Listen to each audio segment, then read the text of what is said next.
সরকারের পক্ষ থেকে আনুষ্ঠানিক মেসেজ না আসলেও অনানুষ্ঠানিকভাবে আমাদেরকে বলা হয়েছে আইন তার নিজস্ব গতিতে চলবে এবং বিশেষ করে আপনারা গতকালকে হয়তো দেখেছেন মাননীয় আইনমন্ত্রী তিনি বলেছেন যে আন্তর্জাতিক অপরাধ ট্রাইব্যুনালের যে কার্যক্রম সেটা স্বাভাবিক গতিতেই চলমান থাকবে। সুতরাং আমরা আশা করছি দেশবাসীর মতো আমাদেরও তো প্রত্যাশা যে যেখানে বিচারের জায়গা বিচারের মতো চলমান থাকবে। সরকার আমাদেরকে সুনির্দিষ্টভাবে কিছু না বললেও আমাদেরকে ইঙ্গিত দিয়েছেন চলমান রাখার ব্যাপারে। যতক্ষণ পর্যন্ত আমরা দায়িত্বে আছি আমরা স্বাভাবিক গতিতেই সমস্ত কর্মকাণ্ড চলমান রাখব এবং এটাই ন্যায় বিচারের দাবি। আমরা এখানে থাকি কি না থাকি সেটা বড় কথা না, বিচার তো চলমান থাকবে অবশ্যই। সরকার সে ব্যাপারে পজিটিভ সিগন্যাল দিয়েছেন বলেই আমরা মনে করছি। আপনাদের না থাকার বিষয়ে না, কোনো কথা হয়নি, আমাদেরকে বলা হয়েছে সব কিছু স্বাভাবিক থাকবে। Thank you. না ভাই কথা সূত্র ধরেই বললাম, এমনি খোঁজাই নাই। শেখ হাসিনা সহ 10 জনের বিরুদ্ধে পাতার থেকে 2016 সালে বাংলাদেশের বিভিন্ন জায়গা থেকে বিশেষ করে বগুড়ার পুলিশ লাইন থেকে 7 জন বন্দীকে গোপন কারাগারে বন্দী রেখে দীর্ঘদিন আটক রেখে তাদেরকে উদ্ধার দেখিয়ে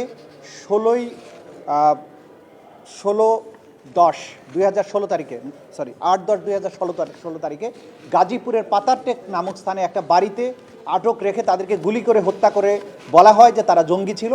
কিন্তু আমরা আমাদের তদন্ত সংস্থা বের করেছে যে এই 7 জন ব্যক্তিকে বাংলাদেশের বিভিন্ন জায়গা থেকে বিভিন্ন সময় গ্রেপ্তার করা হয়েছিল, তাদেরকে দীর্ঘদিন গুম করে রাখা হয়েছিল, পরবর্তীতে তাদেরকে এইভাবে গুলি করে হত্যা করা হয়। এই মামলাতে আজকে আসামিদেরকে উপস্থিত করানোর কথা ছিল, আসামিদের উপস্থিত করানো হয়নি। আগামী 2রা মার্চ শেখ হাসিনা সহ আসামি জাবেদ পাটোয়ারি, শহীদুল হক সহ বাকি আসামিদেরকে আদালতে উপস্থাপন পূর্বক এই মামলার পরবর্তী কার্যক্রম গ্রহণের জন্য আদালত নির্দেশ দিয়েছেন। এর বাইরে রাশেদ খান মেনন এবং কামরুল ইসলাম এই 2 জনের বিরুদ্ধে যে আনুষ্ঠানিক অভিযোগ দাখিল করা হয়েছে সেটার ব্যাপারে শুনানি হয়ে তাদের বিরুদ্ধে আনুষ্ঠানিক অভিযোগ আমলে গ্রহণ করা হয়েছে।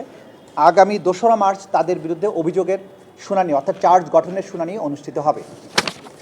গুমের মামলায় টিএফআইএ অর্থাৎ র্যাপিড অ্যাকশন ব্যাটালিয়নের যে গোপন বন্দিশালা টিএফআই সেল, সেই টিএফআই সেলের যে মামলা যেটা সাবেক বেশ কয়েকজন সেনা কর্মকর্তার বিরুদ্ধে এই মামলা চলমান আছে, সেই মামলাতে আজকে সাক্ষীর জেরার জন্য নির্ধারিত ছিল সাক্ষী যিনি ব্যারিস্টার মীর আহমদ বিন কাশেম, তিনি সংসদ সদস্য নির্বাচিত হওয়ার কারণে সংসদ রিলেটেড বেশ কিছু কর্মকাণ্ডে তার উপস্থিতির প্রয়োজনে তিনি সংসদে ব্যস্ত আছেন। এই কারণে এই সাক্ষীটার তারিখ আমরা পিছিয়ে নিয়ে আগামী 25শে ফেব্রুয়ারি বুধবার তার বাকি জেরার জন্য আমরা নির্ধারণ করেছি।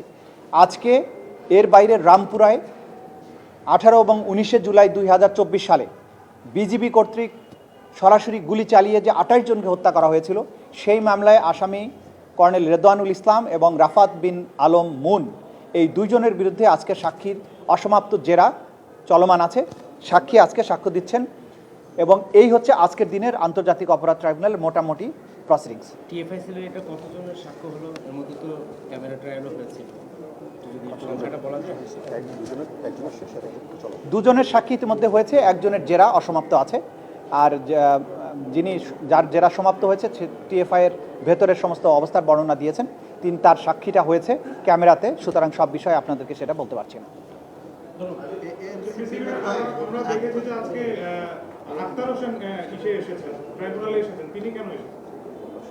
তারা যেহেতু আমাদের আন্তর্জাতিক অপরাধ ট্রাইব্যুনালের 2টো মামলায় আক্তার হোসেন সাহেব সাক্ষী, সেই ব্যাপারে তার সাথে আমাদের কথাবার্তা বলার প্রয়োজন ছিল, সেজন্য এসেছেন।